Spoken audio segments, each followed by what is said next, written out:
Bonjour à tous, nous sommes au Master du World Padel Tour 2021. Vous l'avez reconnu, Christina Clément, responsable à l'export de Nox. Salut Christina. Bonjour Franck, ça fait plaisir de te voir ici. Et bien écoute, comme souvent au Master, forcément, on t'interviewe et on va faire un petit bilan sur Nox en 2021 et puis ensuite direction 2022 avec le nouveau matos. Ok. Parfait. Alors on commence par peut-être un bilan sur 2021. J'ai ouï dire que c'était pas mal. Oui, l'année s'est très bien passée. On sait que le padel est en train d'exploser au niveau mondial et on le voit au niveau des ventes. On est obligé d'augmenter très fortement notre capacité de production parce que la demande s'envole dans tous les pays, que ce soit en Europe ou en dehors de l'Europe. Et c'est difficile de répondre à toute la demande, mais bon, on va dire que c'est un bon problème à avoir. Voilà, donc on est très content et on sait que ça va continuer encore quelques temps parce qu'il y a plein de pays qui n'ont pas encore explosé, qui vont rejoindre le wagon de la croissance stupéfiante du paddle et voilà. Alors justement, tu parlais de ces pays d'abord qui sont en explosion et là où ça vend beaucoup. On peut citer peut-être les pays scandinaves, on peut citer peut-être quelques autres pays et puis ensuite avoir ton opinion ou avoir ton avis sur les pays qui vont raccrocher le wagon. Tu parlais desquels ? Donc bon, on sait qu'en Europe, après l'Espagne, la croissance la plus importante, c'est la Suède. Ouais. Il y a aussi l'Italie. Ouais. On sait que la Belgique et la Hollande, des petits pays, ont fortement aussi connu cette croissance. En France, on est un petit peu en retard, mais bon, je pense qu'avec l'apparition de Canal+, ça va aider à avoir une explosion de la demande en France. Voilà. En dehors de l'Europe, concernant on va dire les autres pays, on a vu une certaine croissance dans les pays arabes du Golfe. Ça a commencé par les Émirats arabes unis avec Dubaï, c'est en train d'enchaîner avec le Qatar et avec l'autre. Voilà, c'est un peu effet boule de neige comme a fait la Suède pour les autres pays des Scandinaves. Donc voilà, ça continue, c'est pas fini. D'accord. Tu parlais d'autres continents. Vous êtes en train de voir, vous chez Nox, qu'il y a des continents qui sont en train de rattraper, comme tu disais, le wagon. On parle de l'Asie. On parle aussi forcément du côté de l'Amérique du Nord, ça commence à bouger. Alors pour le continent américain, c'est Ivan Garcia, le directeur commercial, qui s'occupe de cette zone. Je sais que l'Amérique du Sud est en train de décoller très fortement, mais ça on va dire que c'est un petit peu historique avec l'Argentine, le Mexique. C'est pas nouveau, c'est on va dire un nouveau boom, un reboom, si on peut appeler ça comme ça. Les États-Unis, on sait que c'est très développé au niveau de Miami, etc. On sait qu'il y a pas mal de projets qui vont se monter. À voir, mais bon, les États-Unis est encore très loin de tout ça. C'est un très gros continent. Si les États-Unis explosent, c'est très bénéfique pour tout le monde. On sait que tout le monde regarde un petit peu ce qui se fait aux États-Unis et après les autres suivent derrière. L'Asie, pour l'instant, il y a quelques petits cours par-ci par-là, mais on va dire que c'est... Il y a encore à faire. Oui, c'est encore très loin. Allez, comme l'Australie. Et l'Afrique aussi, bien sûr. Et l'Afrique, même si du côté de l'Afrique du Nord, ça commence à pousser un petit peu. Oui, tout à fait. Bon, on sait qu'il y a des clubs au Sénégal, quelques-uns au Maroc, mais après, voilà, il y a une grande marge d'expansion. On va parler du futur. Ouais. En parlant notamment, je vois que tu as une jolie raquette. Tu peux nous dire un petit peu les principaux axes sur lesquels Nox va se développer en 2022? Alors, deux axes très importants pour 2022. Première chose, on a créé un système qui s'appelle le Smart Strap. C'est un moyen très facile de changer son cordon.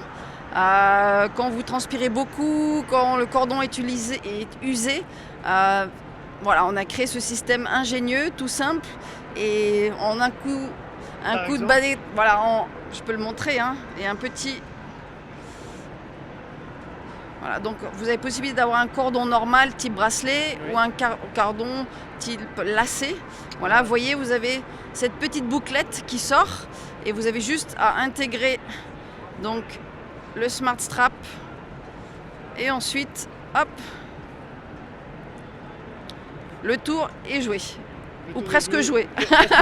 Ouais, parce que là je l'ai pas, je vais le refaire parce que j'ai pas mis dans le bon. Non, mais enfin, en tout cas, on a bien compris l'objectif. Faire trop vite. Voilà. L'objectif, c'est que souvent on a les poignets humides et on peut pas changer de raquette. Et puis si jamais ça s'use, s'il y a des fibres que vous voyez cassées, vous ne pouvez pas changer. Ou si vous le changez, il faut enlever le fameux couvercle. Et à partir du moment où si vous faites ça, vous perdez la garantie de la raquette. Donc avec ce système, en 10 secondes, c'est changé. Et puis après aussi avoir des dragons qui sont personnalisés. Vous pouvez choisir le bracelet qui vous convient le mieux, la couleur, voilà. Ça, c'est le bracelet, la lanière et ensuite au niveau pala.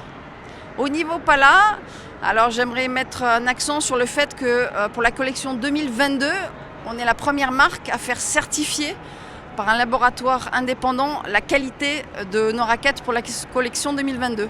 Donc c'est un laboratoire qui s'appelle Testea Padel, qui est basé à Valence et on a envoyé plusieurs unités de chaque modèle et ils ont tout testé. Ils ont testé la durabilité, la résistance au choc, la sortie de balle, le sweet spot. Voilà, il y a tout un certain nombre de tests qui ont été faits et ils ont vérifié que toutes les mêmes raquettes, disons les mêmes unités de la raquette du même modèle et le même rendu. Qu'il n'y ait pas de différence entre deux raquettes du même modèle. Voilà. Et ça, c'est une première. On n'avait jamais vu ça jusque-là. Voilà, c'est une première. Donc nous, on sait qu'on a un très bon produit, donc on n'a pas eu peur d'envoyer toutes nos raquettes à un laboratoire indépendant qui a certifié que voilà, on correspond à toutes les... Ça, c'est en termes de qualité de produit. Maintenant, concernant les palas en elles-mêmes, leurs caractéristiques, est-ce qu'il y a eu des évolutions par rapport à 2021 ? Alors on a la gamme Luxury qu'on a voulu dédier aux joueurs World Padel Tour. Donc vous verrez dans cette gamme uniquement les raquettes des joueurs Agustin Tapia, Miguel Lamperti et les sœurs jumelles Mapi et Majo. Concernant l'évolution des raquettes, on a fait des finitions spéciales, notamment sur cette raquette que je tiens qui est une édition limitée avec laquelle Agustin Tapia est en train de jouer actuellement sur le central.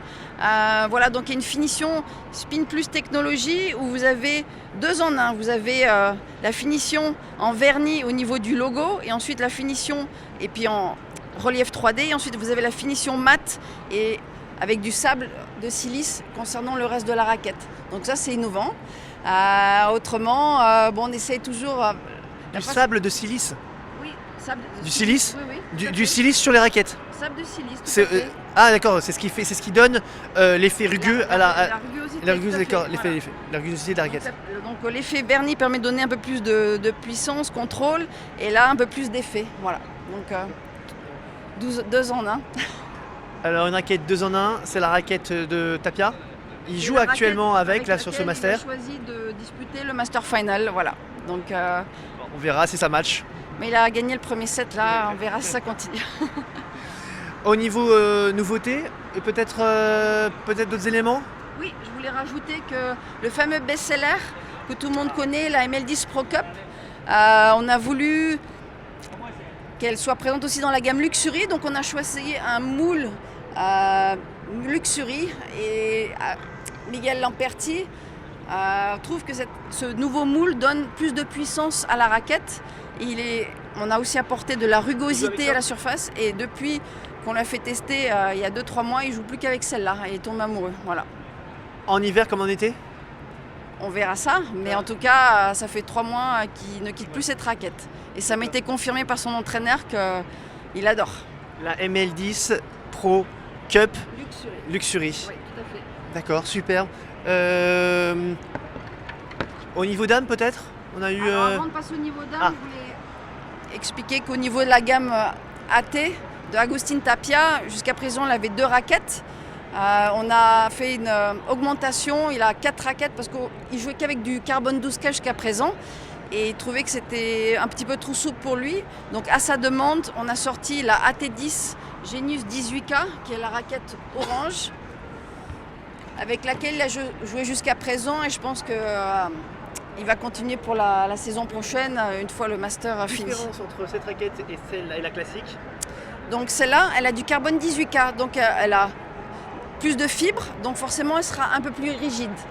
Parce que celle qui était grise et verte, celle avec laquelle il a joué cette année, c'était une 12K, donc un peu plus souple. Comme il y a une finition en mat et sable, ça la rendait un peu plus souple. Voilà. Très bien. Et jusqu'à présent, il n'y avait que des formes gouttes d'eau. Oui. Et donc on a créé une forme diamant carbone 18K, donc pour Agustín Tapia. Voilà. Et j'ai quelques personnes que je connais qui l'ont testé et elles ont été très surprises et ont vraiment aimé cette raquette. Ouais. C'est la raquette de Tapia, mais il ne joue pas encore avec. Non, il ne joue pas avec, mais on a voulu faire une forme diamant dans la gamme des raquettes pour Agustín. Voilà. Je crois que sur la partie messieurs, on a fait le tour. Oui, maintenant on va parler. Les dames, c'est parti. Les dames. Alors, donc on va parler des 2 joueuses phares, les sœurs jumelles, Mapi et Majo. Donc chacune ont voulu leur propre raquette. Une joueuse de droite, elle préfère la forme ronde. Une joueuse de gauche préfère la forme diamant. C'est bizarre, hein? Oui, c'est bizarre, oui. Et donc chacune a choisi sa mousse. Donc une mousse HR3 classique et une mousse Black Cava un peu plus péchue pour Majo. Donc on voit que les caractéristiques des joueuses de gauche ou joueuses de droite se retrouvent dans les modèles de raquettes qu'elles ont choisis. Parce qu'il faut rappeler que nos joueurs jouent réellement avec les raquettes qui sont vendues au grand public. Donc on est peut-être les seuls sur le marché. Alors ça, demain, ça fera la une de Paddle Magazine. Nox attaque. Non, on comprend bien. En tout cas, il s'agit de raquettes où il n'y a pas eu de choses rajoutées ou enlevées. Non, Il s'agit bien des raquettes de paddle origine. Tout à fait. La seule chose que demandent les joueurs, c'est un poids spécifique. Par exemple, Agustín et Miguelito, ils aiment jouer avec 377 grammes. Donc pour le grand public, on vend jusqu'à 375 grammes. C'est la seule différence. Mais autrement, c'est le même moule, la même mousse, les mêmes matériaux. Il n'y a strictement rien de changé. Ce qui est étonnant, c'est que les 2 joueurs jouent avec exactement au gramme près. Ouais. C'est le même poids. Ouais. Oui. Étonnant, non? Parce qu'en règle générale, d'un jour à un autre, on a plutôt un équilibre ou une demande. Mais c'est ce qu'ils m'ont dit. Donc voilà. Bon, bah écoute, et toi, t'aimes bien jouer à combien? 360 grammes. Ah, je pensais que tu allais me dire 377 aussi. D'accord. Non, 360 grammes. 360 grammes. Christina, merci beaucoup. Et puis rendez-vous tous en 2022 pour la suite des événements. Et on fera un focus très prochainement donc sur Nox 2022. Merci Chris. Merci Franck.